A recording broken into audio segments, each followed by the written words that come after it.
What's up, Helldivers? I know you're having a lot of fun taking on the bugs and the automatons, but just for a day I'd like to introduce you guys to a game that I just came across in the Steam store. It came out in May 15th of this year, and it's only got 14 reviews in total overall.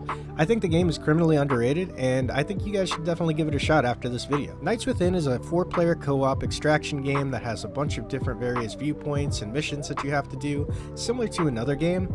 Now, I will say, loading into it, there are certain things that I can't help but say are pretty darn familiar. Like, I've seen this somewhere before.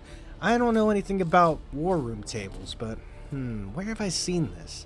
Another thing that I can't help but notice that when you drop into the game, there's these things that are definitely something else I've seen before. Something you drop in from? I don't know. Help me out here, guys.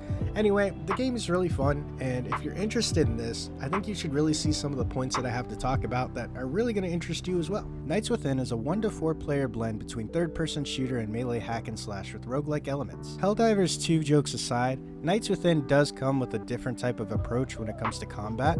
The game actually uses elements from roguelike games such as Vampire Slayer and Hades 2. So with a similar perk system where you get all types of different traits and abilities as you level up and do different beacon missions over time. Although I haven't gotten too far into the game myself, I did notice that there were customizable loadouts for your weapons and armor sets. You're also able to upgrade the hub area where you get different balconies, training zones, and other aesthetically pleasing things that you can add to the main lobby area.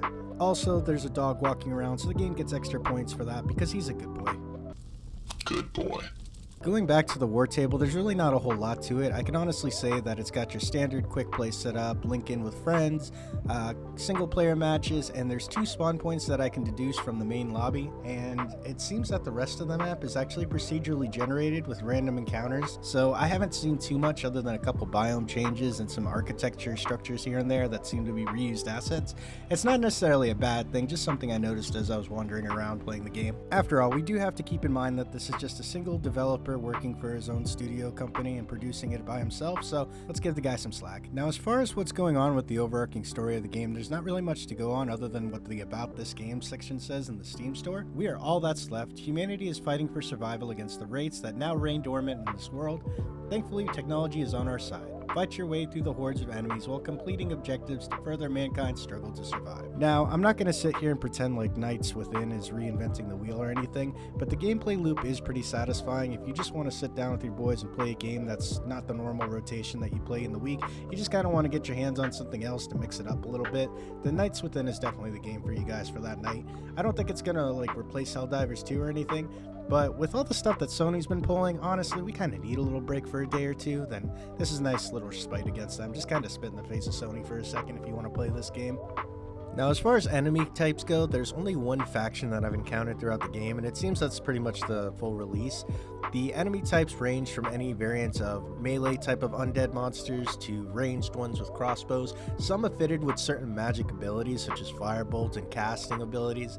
There's also boss battles that you can come across that are reminiscent of the style of Dark Souls with an equipped boss health bar and special moves that you have to dodge and parry and time at the right moment for cool mechanics that I think add a little bit of variation to the combat throughout the game. Over the course of playing the game, the combat was really fluid. I really liked the movement and being able to bob and weave between the enemies, slashing with the sword or switching over to my gun and popping a few in the head. It was really fun and rewarding to get new perks as we started to eviscerate our enemies. There were some perks that we could just get lightning per shot based off of a certain percentage chance. That was pretty cool. We also had bleed abilities and certain mechanics that made our character kind of do a little AoE explosion whenever he took out a certain amount of enemies. So that adds a little bit more variance to the fighting and taking on the hordes of enemies, makes it a lot more fun.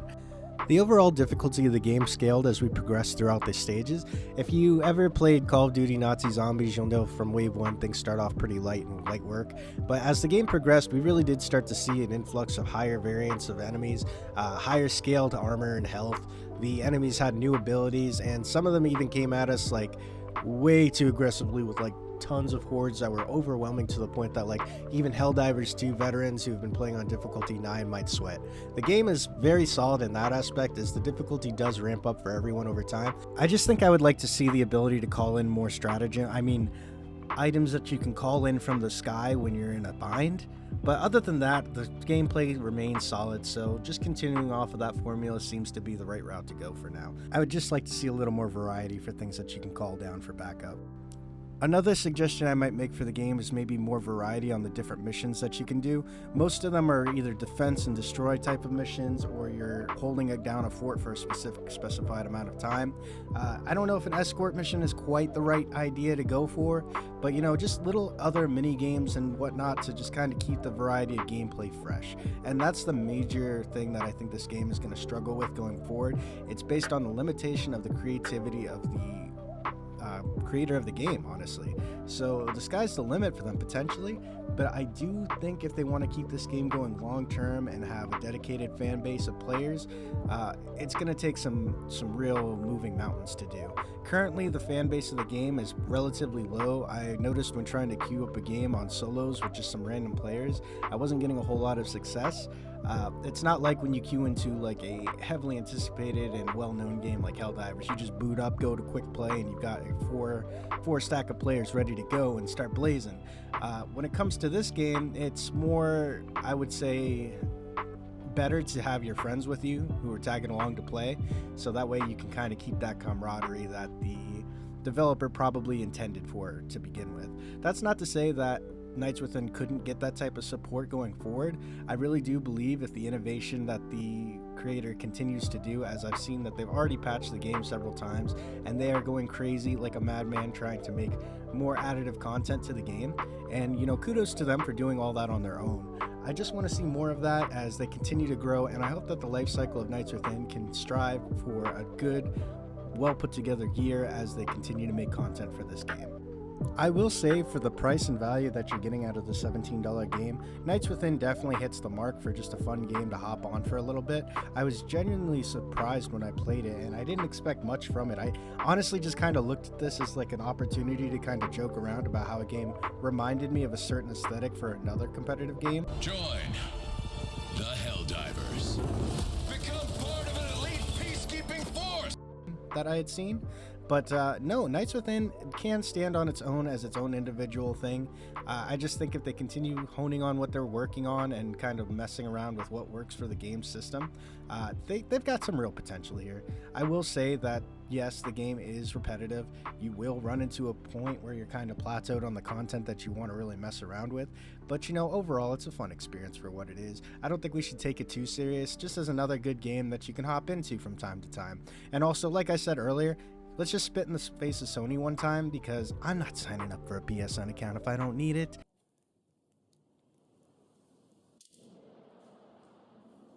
Thanks, Sony. I would definitely say overall, Nights Within as an early access game is like a solid 6 out of 10, with like 4 extra points remaining for improvement as the game continues its life cycle. I really don't have a lot of complaints. I think there was a little bit of collision issues I had when I was like getting stuck on rocks, but luckily they had like an unstuck button. But I was getting smacked around by the enemies as I was fighting for my life in that little spot. But it really doesn't come up very often because most of the terrain is pretty flat, aside from a few like hills that you can climb up on. I don't really think it was much of an issue. I really want to see this game do well because I was pleasantly surprised, and I love a good underdog story. Who doesn't like a good underdog story, guys?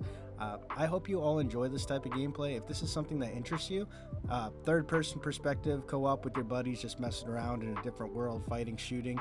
I know we've heard of that concept somewhere else before. It's not really getting in my brain of what that could have been, but Nights Within is a good game. I'm just going to stand on that, and I will die on that hill for what it is. I hope you guys will consider playing it, and if not, just go ahead and voice your opinions down in the comments below. Feel free to let me know what your general consensus of the game is, if this review helped you consider buying it, or maybe it told you to stay away. That is perfectly okay as well. I'm always open for discussion in the comments down below. I love reading all your comments and getting feedback from you as I try to improve my content over time and really flesh out what I'm doing as a creator. All of your support as of late has been really inspiring to me. I know I took a little week-long break, but I honestly needed a break, man. It's kind of weird. I'm not used to making content like this. It's been a fun journey, and I'm just really motivated again after I got a little breather to continue to make content for you guys. So, once again, stay awesome, Helldivers. I love you, and I can't wait to see you on the next video. Peace. But freedom doesn't come free.